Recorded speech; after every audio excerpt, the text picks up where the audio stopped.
There is a moment that most clinicians who move into leadership remember very clearly. The day everything shifted. The day the people you used to work alongside as peers started looking at you differently. The day you realized that the skills that made you exceptional at the bedside were not automatically going to make you effective in this new role. The day leadership started feeling harder than you ever expected it to be. Nobody warned you about that day, and nobody warned you about what was coming next. This episode is for you. Hi, I'm Diane. I spent over 25 years as a nurse and nurse practitioner before I became a healthcare leadership architect, system advisor, and patient-centered leader. This is the Roots of Change podcast, where we explore the invisible patterns that shape everything visible in our lives, our leadership, our relationships, and our systems. The idea underneath all of it is simple. Those with power must be responsible to those with less. And the work is about helping healthcare leaders, individuals, and systems find the courage to tell the truth about what is really running underneath the surface. Because what we can see clearly and what we are willing to look at honestly is what we are able to change. That is the work we do here together.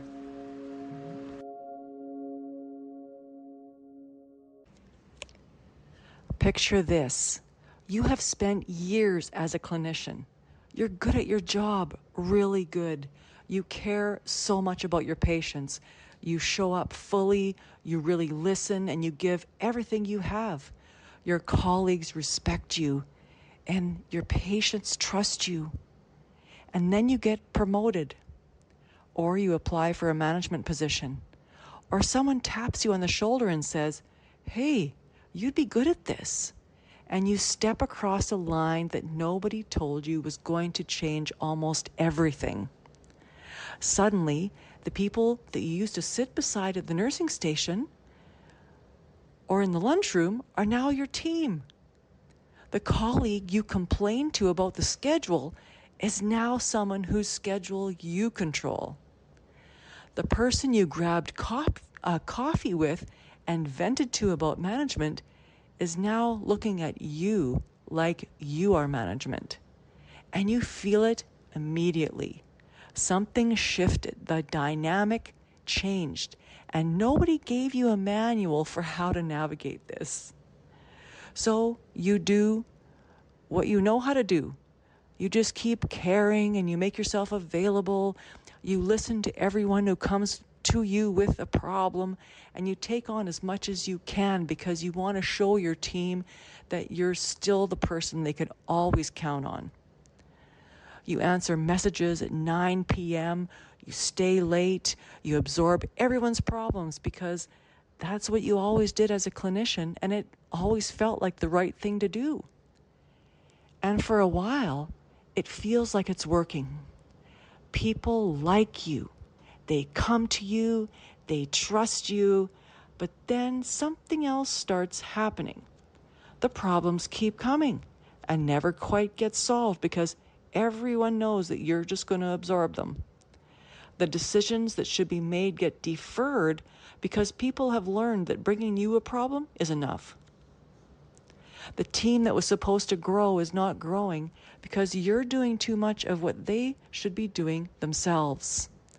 And ever so quietly, without anyone really saying it directly, you start to lose something that you didn't even realize that you were losing. Their respect. And it's not because you're some kind of bad person or don't care, but because caring without boundaries in a leadership role does not look like the strength to a team that needs a leader. It looks like uncertainty. It looks like someone who does not quite know what her role is. But that is only one way a clinician crosses into leadership and somehow loses the path. There's another version that is just as common and just as damaging. And this is the clinician who steps into a leadership role and suddenly becomes someone their team does not recognize. Someone who, the moment the title landed, started leading the way she was maybe led as a child, or the way she watched poor leaders operate throughout her career. With command and control, micromanagement, a thumb on everybody's scope and judgment. Suddenly, more concerned with what her director thinks of her than with the people she is actually responsible for. You've probably seen this person too. Maybe you worked for her. The colleague everyone liked who got promoted and then turned into someone that you couldn't even talk to anymore. Who started quoting the union book at people. Who stopped having real conversations and started having performance conversations. Who cared more about how things looked with the higher ups than what was actually happening on the ground. And here's what's true about both of these people. Neither of them is a bad person. Both of them walked into a role without a real map. One defaulted to overgiving because caring was the only tool that she trusted. The other defaulted to control because that was the leadership model she absorbed long before she had a title. Both of them are running a pattern that was formed somewhere else, in a different time, in a different role, that was brought into leadership without ever being examined. And that's the real issue under all of it. So here's what clinical training gave you that's genuinely powerful in leadership. The ability to listen, to really read a room, to hold some reality without losing your own, and to stay calm under pressure. Also, to care genuinely about the people in front of you and to see the human behind the role. These are extraordinary leadership qualities. They are the foundation of patient-centered leadership, and most people in leadership positions do not have them. But here's what clinical training did not give you. Candor, the ability to say something direct and clear even when it's uncomfortable. Decisiveness, the confidence to make a call and stand behind it even when not everyone agrees. Accountability, the willingness to hold a standard and not move it because someone pushes back. And the understanding that your job as a leader is not to solve everyone's problems. It is to build the conditions where your team can solve them.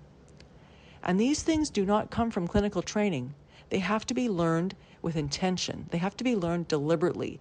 And most new healthcare leaders are never taught these things. So they simply rely on what they know. One group of them cares and gives and absorbs until they're empty. The other controls and micromanages and performs authority until their team stops trusting them. And both of them wonder why leadership keeps feeling harder than it should be. So if you are a clinician thinking about stepping into leadership, here's what I want you to know before you do. Your clinical skills are your greatest asset. Do not leave them at the door. Bring every bit of your ability to listen, to connect, to see the person behind the role into your leadership. That is your superpower and will set you apart. But also know this, leadership requires something extra. The willingness to be clear even when that clarity is uncomfortable. To hold people accountable even when it would be easier just to look away. To make decisions even when you do not have all the information, and to say no when the situation calls for it, even if it means people are disappointed. The absolute best leaders I've ever seen in healthcare after almost 30 years are the ones who brought their clinical heart into the role and added the courage to use it differently.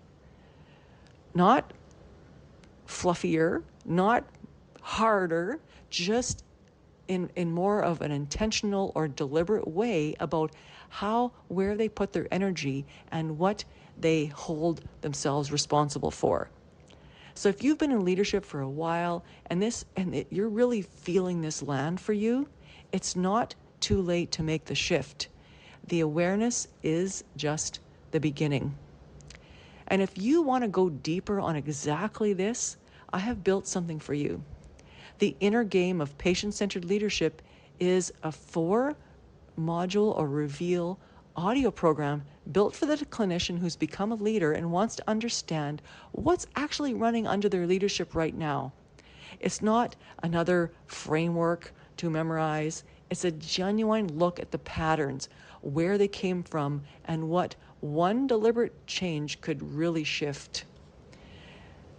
And I have purposely built this so that you can finish the first module even before your coffee gets cold.